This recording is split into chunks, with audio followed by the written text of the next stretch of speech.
ਮੇਰੀ ਗੱਲ ਤੋਂ ਰਿਪੋਰਟ ਚੋਖੀ ਪਈ ਹੋਣੀ ਹੈ ਨਾ।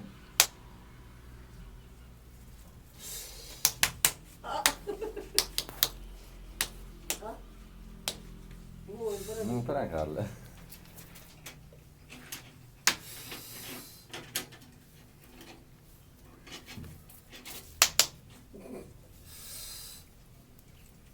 ਰੋਟੀ ਪਕਾ ਰੋਟੀ ਰੋਟੀ ਰੋਟੀ ਰੋਟੀ ਰੋਟੀ ਰੋਟੀ ਰੋਟੀ ਰੋਟੀ ਰੋਟੀ ਪਕਾ ਆ ਤਾਂ ਇੱਥੇ ਤੂੰ ਕੰਮ ਕੀਤੀ ਕਿ ਜੇ ਜਾਂ ਤੇਰੇ ਪਿਓ ਦਾ ਨਾ ਹੋਵੇ ਤੇ ਤਾਂ ਖਾ ਹੀ ਆਵੇ।